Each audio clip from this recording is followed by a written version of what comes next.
I surrender all to you, all to you.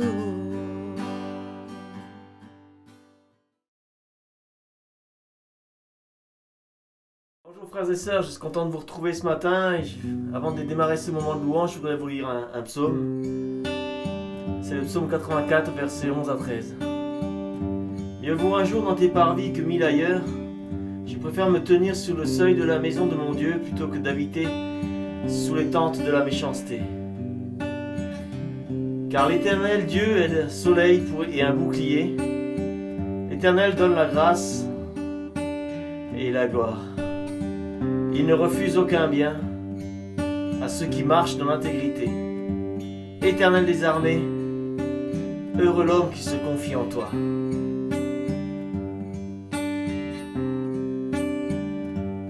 Bénis Dieu en mon âme, oh mon âme, rends gloire à son saint nom. Oh, chante comme jamais, oh mon âme, rends gloire à son saint nom. Bénis Dieu. Bénis Dieu, oh mon âme, oh mon âme, rends gloire à son saint nom. Oh, chante comme jamais, oh mon âme, rends gloire à son saint nom.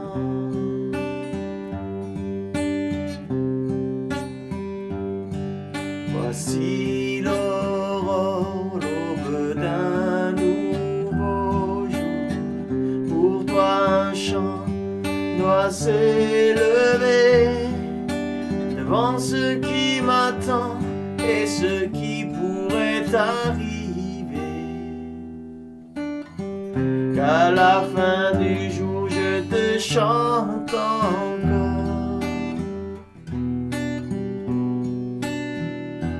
Bénis Dieu, oh mon âme, oh mon âme, rends gloire à son saint nom.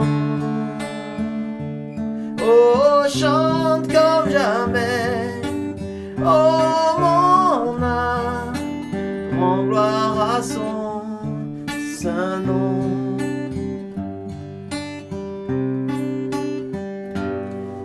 Riche et lent à la colère, ton nom est grand et ton cœur est bon.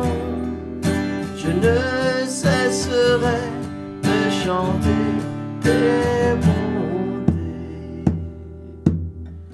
J'ai des milliers de raisons pour louer.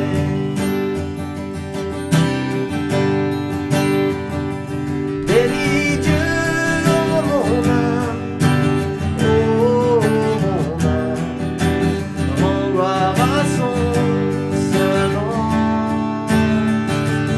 Oh, chante comme jamais, oh mon âme, rends gloire à son saint nom.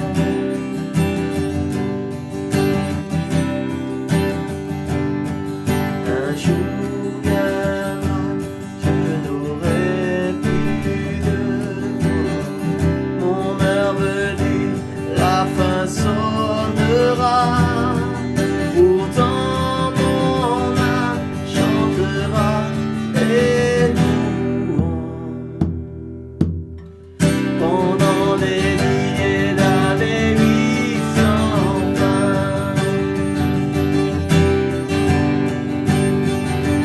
Bénis Dieu, oh mon âme, oh mon âme, rends gloire à son saint nom. Oh, chante comme jamais, oh mon âme, je rends gloire à son saint nom. Bénis Dieu, oh mon âme, oh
Sous la tension,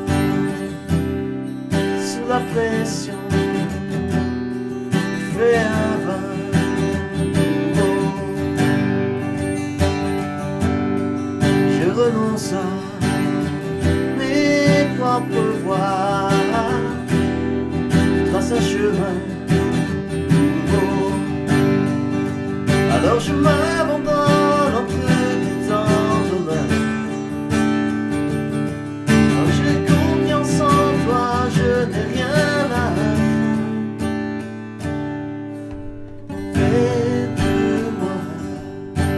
fais de moi une offrande, fais de moi ce que tu veux que je sois.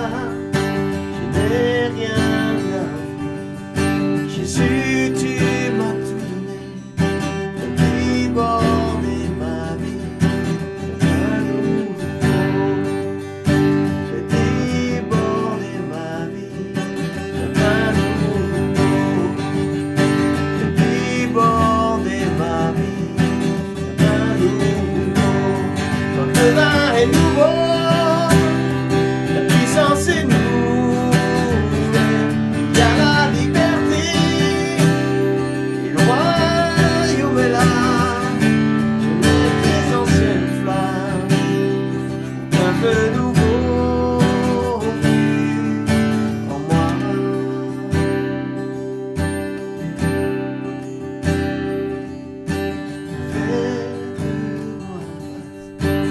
Fais de moi une offrande, fais de moi ce que tu veux que je sois. Je n'ai rien à offrir. Jésus, tu m'as tout donné, fais déborder ma vie, fais un nouveau. Fais déborder ma vie, fais un nouveau. Fais déborder ma vie, fais un nouveau.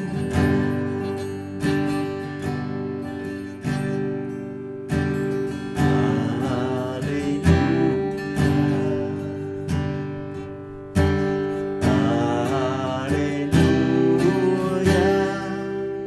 gloire à Dieu le Seigneur Tout-Puissant.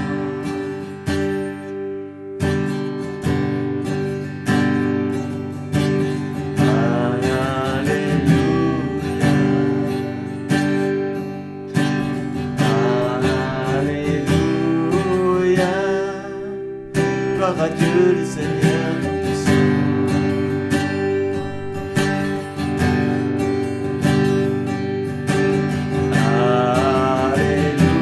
Alléluia, tu es saint, trois fois saint, le Tout-Puissant, éternel. Louange à l'agneau, louange à l'agneau, par toi seul est saint, trois fois saint, le Tout-Puissant, éternel. Louange à l'agneau, louange à l'agneau.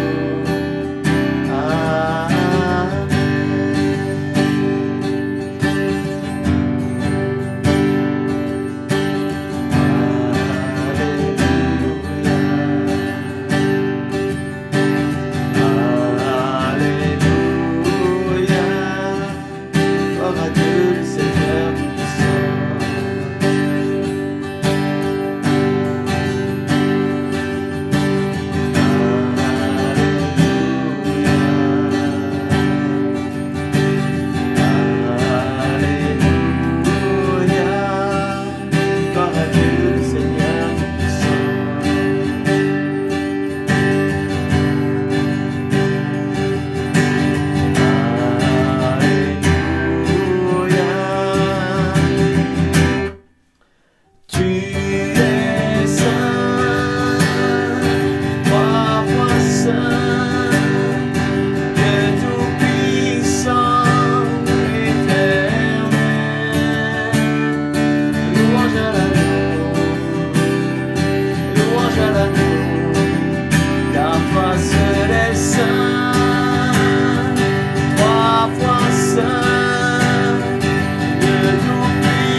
Bonjour bien-aimés, je suis encore dans la joie de venir partager ces moments de communion, ces moments de puissance et de gloire dans la présence du Saint-Esprit et de notre Seigneur Jésus-Christ.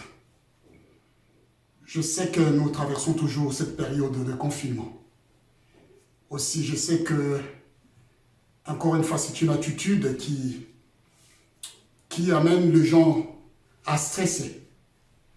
Mais quand nous avons le Saint-Esprit avec nous, nous ne devions que rendre gloire à notre Dieu par rapport à ces moments qu'il nous a accordés pour que nous puissions tous passer un moment de paix et de retrouvailles en famille.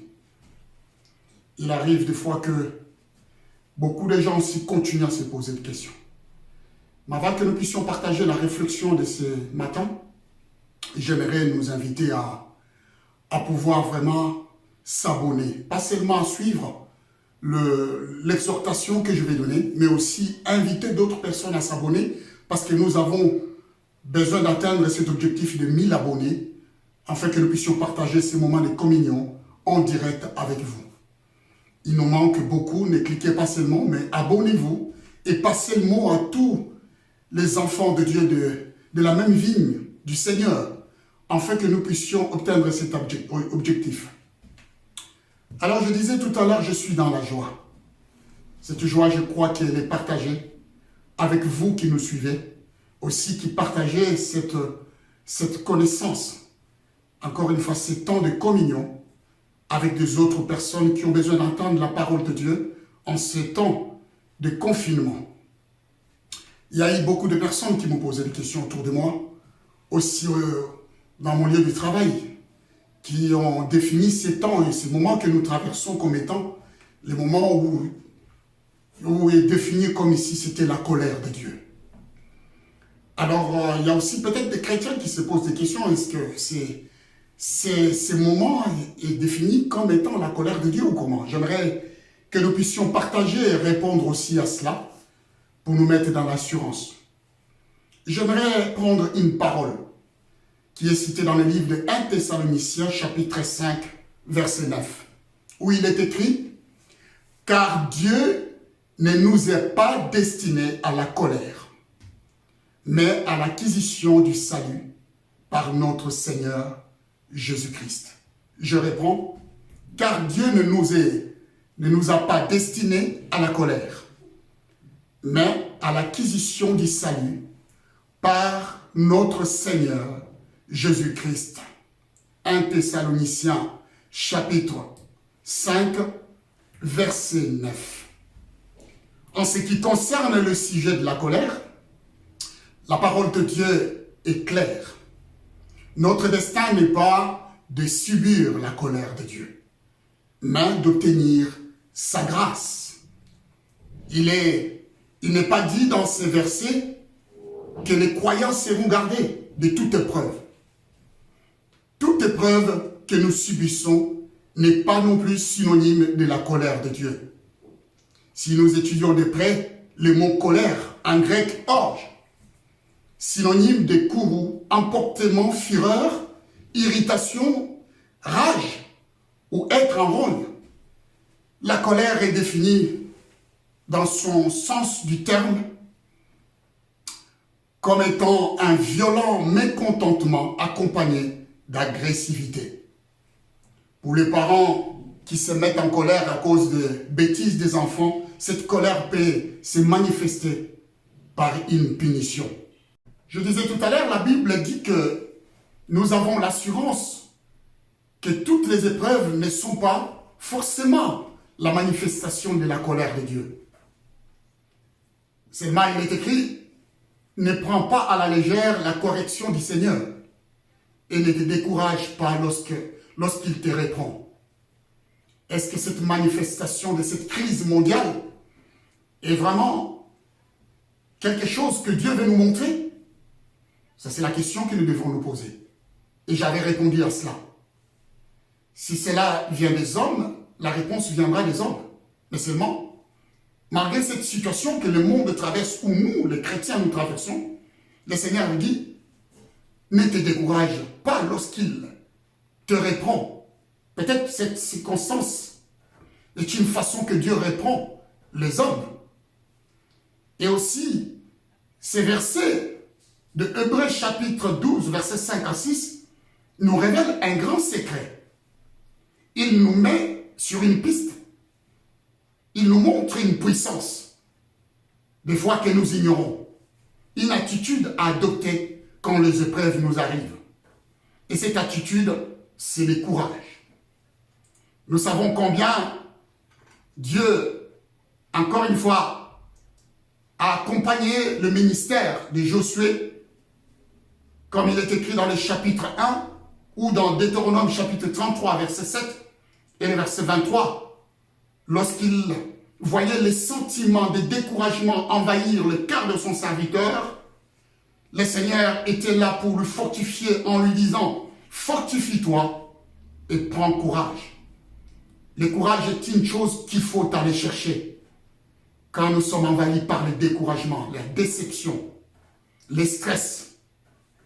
Et le verset de Hébreux chapitre 12 nous dit « Peu importe la manière où l'épreuve viendra, où nous traversons une expérience, soit cette expérience nous vient de Dieu, soit de l'homme ou du monde, il faudra garder le courage. » J'exhorte donc à nos bien-aimés de toujours trouver le courage en eux. Ça, c'est une force. Le courage est une force qui nous maintient dans la patience et dans l'attente de voir cette épreuve se terminer. Un jour, nous finirons bien cette épreuve de confinement et nous aurons des temps forts où nous serons en communion, comme nous l'avons développé dans nos familles, pendant ces temps où nous viendrons pour louer et célébrer la grandeur de notre Dieu. Mais ne pas se décourager. J'exhorte donc l'Église à ne pas se décourager, ne pas baisser les bras facilement. Le découragement est une faiblesse. Le courage est une force. Il y aura un jour où s'exercera le jugement de Dieu dans le monde. Et ce jour-là, la colère de Dieu se manifestera sur le fils de la rébellion. Non pas sur nous qui avons accepté le Seigneur Jésus comme étant notre Seigneur et notre Sauveur. Voilà pourquoi le verset dit, nous ne sommes pas destinés à la colère, mais plutôt au salut. La colère de Dieu s'est manifestée autrefois sur les Égyptiens, mais pas sur le peuple d'Israël. La Bible dit, Dieu prouve son amour envers nous, en ce que, lorsque nous étions encore pécheurs, Christ est mort pour nous. À plus forte raison donc, maintenant que nous sommes justifiés par le sang, serons-nous sauvés par lui de la colère. Autrefois, la colère de Dieu s'est manifestée en Égypte, envers Pharaon et son peuple. Mais la Bible dit, partout se trouvait le sang de Jésus, le sang de l'agneau, sur les lintons. La colère de Dieu était passée outre cette maison. Aujourd'hui, la Bible confirme dans le livre de Romains chapitre 5, versets 8 à 9, que nous sommes justifiés par le sang de Jésus. Il faut que nous ayons l'habitude d'invoquer le sang de Jésus sur nous, sur toutes les personnes que nous aimons. Et la Bible dit que lorsqu'il voit le sang, il fait passer outre sa colère. Si cet événement que nous vivons est synonyme de la colère de Dieu, le sang de Jésus est sur nous. Mais je crois que ce n'est pas synonyme du sang de Jésus, parce que la Bible dit que nous ne sommes pas destinés à la colère de Dieu. De nos jours, lorsque nous connaissons un épisode de souffrance ou de difficulté, notre première réaction est de penser que Dieu est fâché contre nous. Au lieu, à la place de développer un sentiment d'amour, un sentiment d'amour envers celui qui nous aime et qui peut aussi nous châtier, comme il est écrit dans le livre d'Hébreux chapitre 5. Mais le Seigneur a dit à ses disciples ceci, « Je vous ai dit ces choses, afin que vous ayez la paix en moi. Vous aurez des tribulations dans le monde, mais prenez courage. Je vois là encore la parole qu'il avait adressée à Josué, revenir pour fortifier la foi de ses disciples. Il leur dit, mais prenez courage, j'ai vaincu le monde. Jean chapitre 16, verset 33. Les difficultés doivent arriver. Certes, le Seigneur les savait. Les problèmes, les tourments, les tribulations et beaucoup de choses peuvent nous arriver. Mais le Seigneur dit, sois en paix et prends courage. Ça veut dire simplement, ne regarde pas aux circonstances, aie confiance en Dieu. Parce que lui, il a vaincu pour toi. Il a fait le travail. Voilà pourquoi il a adressé à Dieu cette prière. Je ne te prie pas de les ôter du monde, mais de les préserver du mal. Avant que le Seigneur puisse connaître ces moments de souffrance et de difficulté, avant qu'il puisse retourner auprès de son Père, il a laissé une prière qui résonne dans le temps et dans l'espace. Il n'a pas demandé à Dieu le Père de nous ôter du monde. Mais il a dit, je ne te prie pas de les ôter du monde, mais de les préserver du mal. Quels que soient les problèmes que nous pouvons traverser, quels que soient les soucis, parce que nous sommes dans le monde, Dieu nous garantit, en étant dans le monde, il a prié à son Père de nous préserver de toute forme du mal, de toute forme de complot, de toute forme de circonstance qui ne viendra pas de lui. Parce que notre destin, ce n'est pas de subir la colère de Dieu, mais notre destin est de pouvoir recevoir les saluts. Jean nous précise cela. Si c'était vraiment la volonté de Dieu, lorsqu'il est monté au ciel, il pouvait aussi monter avec nous. Mais le Seigneur a prié et cette prière résonne encore aujourd'hui. Elle est suspendue sur chaque chrétien, sur chaque personne qui croit en lui. Je ne te prie pas de les ôter du monde, mais de les préserver du mal. Jean chapitre 17, verset 15. Dieu n'a pas fini avec nous. Il sait que nous vivrons beaucoup d'épreuves sur la terre, mais il nous donne la garantie d'être toujours au contrôle jusqu'à ce qu'il vienne nous chercher. Dans le livre des Actes chapitre 14, verset 22, Paul, encore une fois, exhorte tous ceux qui avaient reçu la parole de Dieu. Après avoir fait l'évangélisation, à Antioche, Paul va exhorter l'église, il va exhorter son peuple. La Bible dit, fortifiant l'esprit des disciples, les exhortant à persévérer dans la foi. Notre objectif, c'est de garder la foi. Dans ces moments de difficulté, c'est de persévérer dans la foi, de continuer à adorer et à louer notre Dieu. La Bible dit, fortifiant l'esprit des disciples, les exhortant à persévérer dans la foi et disant que c'est par beaucoup de tribulations qu'il nous faut entrer dans le royaume de Dieu. Beaucoup de tribulations qu'il nous faut entrer dans le royaume des cieux. Nous n'avons pas fini de vivre des expériences sur cette terre. Tant que nous serions sur cette terre, nous vivrons des expériences différemment. Peut-être venant de Dieu, peut-être venant des hommes. Nous serons encore une fois dans des tribulations, peut-être venant de Dieu, peut-être venant de notre adversaire, peut-être venant des hommes également. Mais la seule chose qu'il faut adopter dans ces circonstances, c'est de pouvoir garder encore une fois la foi et d'aller chercher le courage. Parce que le découragement arrive facilement. L'ennemi sait que quand nous baissons les bras, il aura l'avantage sur nous. Mais quand nous allons chercher le courage, comme il disait pour Josué, prends courage et fortifie-toi. Plusieurs fois, il a exhorté encore une fois Josué, prends courage, je suis avec toi, je ne t'abandonne pas. Parce que Dieu sait que ce n'est pas lui qui viendra te donner le courage. Ne prie pas, Seigneur, donne-moi le courage. Mais prie par contre que le Seigneur continue à t'accompagner dans ces moments. Qu'est-ce qu'il nous a dit? Si nous avons les épreuves, et quand quelque chose nous arrive, que nous puissions garder la paix. Je vous ai dit ces choses afin que vous ayez la paix en moi. Vous aurez des tribulations dans le monde. Dieu sait et il savait que nous aurons beaucoup de preuves à traverser, de tribulations, toute forme de tribulation. Mais il nous dit, mais prenez courage. j'ai vaincu le monde. Le Seigneur a vaincu pour nous, bien-aimés. Soyez fortifiés. Encore une fois, gardez le courage et le cap. Notre Dieu est avec nous. La grâce du Saint-Esprit est avec nous, avec nos familles. Certes, il y a beaucoup encore une fois, des informations que nous recevons. Certes, il y a beaucoup de nouvelles, de mauvaises nouvelles qui nous arrivent. Nous perdons des personnes. Mais j'ai besoin de nous exhorter encore ce matin. Oui, le Seigneur dit, encore une fois, que prenez courage. Nous devions aller chercher ce courage et maintenir le cap jusqu'à ce que cette épreuve va se terminer. Alors là, nous vivrons une expérience sur laquelle nous pouvons aligner lorsque nous témoignerons de la grandeur de notre Dieu. À ceux qui ne les connaissent pas, nous avons vécu un jour telle expérience, mais nous n'avions pas perdu le courage, mais nous avons gardé la foi. Et alors le Seigneur nous a fait traverser cette épreuve. Prenez donc courage, bien-aimés. Fortifiez-vous, prenez courage. Et le Seigneur est avec nous. Soyez bénis.